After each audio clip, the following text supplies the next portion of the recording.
Mas vamos lá, lendo o seu currículo, tem umas coisas bem interessantes que você trabalha com hadrons e quarks, alguns projetos de pesquisa, né?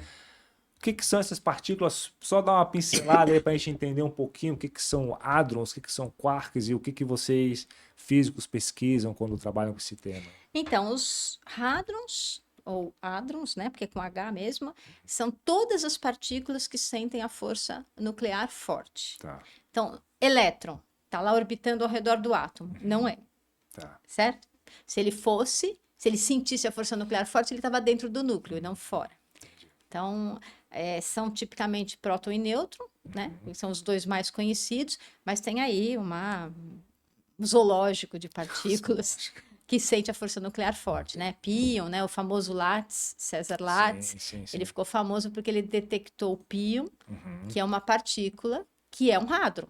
tá. Ele não é igual ao próton e o nêutron, né? Tem uma estatística por trás que é diferente. Prótons e nêutrons são férmions, o pion é um bóson, então um obedece a estatística de Fermi-Dirac, o outro de Bose-Einstein, então, mas sente a força nuclear fraca. Então, esses são os hadrons. Tá. Só que os hadrons não são partículas elementares, não são tijolos da natureza. O elétron é. Dentro do elétron não tem nada, é uma partícula elementar. Entendi. Mas dentro do próton e do nêutron e dos pions, tem subpartículas, que são os quarks.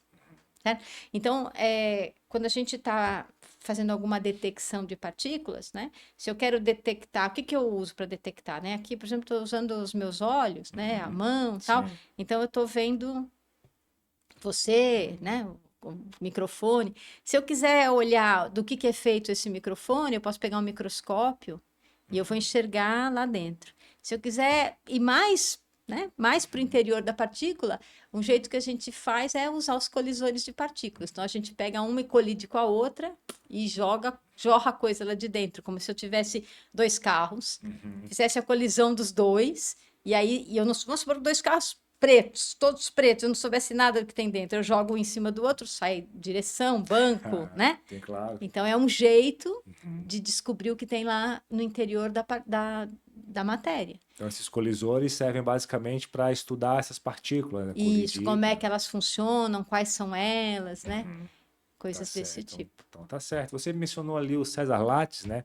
É comum as pessoas falarem assim que ele merecia um Nobel, né? Ou que o trabalho dele foi bem relevante, né? Como é que a professora vê essa questão assim do Acho que ele merecia o Nobel. merecia um Nobel e talvez Ele... por ser brasileiro, o pessoal Não, aí não? já acho que não. Acho que Tá. talvez por ser estudante. Ah, tá. Ele fez Ele isso durante o ainda doutorado? ainda não Ah, ter a tá. carreira consolidada, né? Eu não sei se ele é Entendi. estudante de doutorado, se ele já era um começo de pós-doc, assim, mas era um cara Entendi. novinho, de 20 e Entendi. poucos anos, Ah, tá. mas era super motivado. Ele que foi para Chakaltai, ele que tinha ideias, assim, de...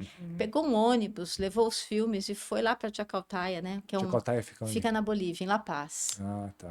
Deu um jeito de chegar em La Paz com aqueles filmes para fazer detecção. Ah, eu não conheço a história. Ele É, detectou esse. É Pion que a professora falou? pion, Pion. pion.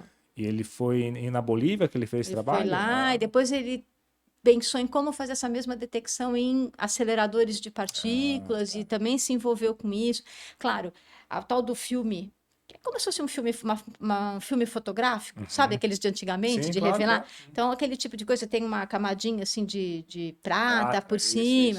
isso. Isso, essa técnica de exposição não foi ele que inventou, né? Foram os caras que ganharam o prêmio Nobel, o Paulo, mas foi ele quem detectou, que pensou em como usar isso e levou isso à frente para detectar o pion. Então, acho que merece. Mas ele não foi o único, assim, né? Tem um outro caso bem emblemático, que é da Jocelyn Bell, que também era estudante, mulher, e fez a detecção da estrela de nêutrons. É esse aí que eu Olha, estudo.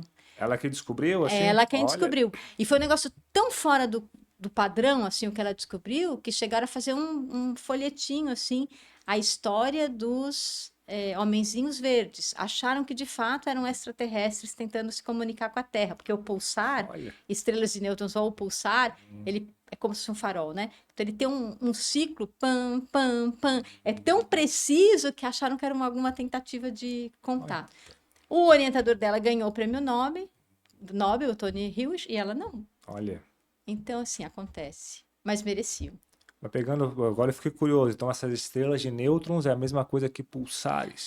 Assim, existem várias manifestações das estrelas de nêutrons. A manifestação mais comum é por meio dos pulsares. Existem aí quase 2.000 detectados. Existem outras manifestações, magnetares, né, transientes.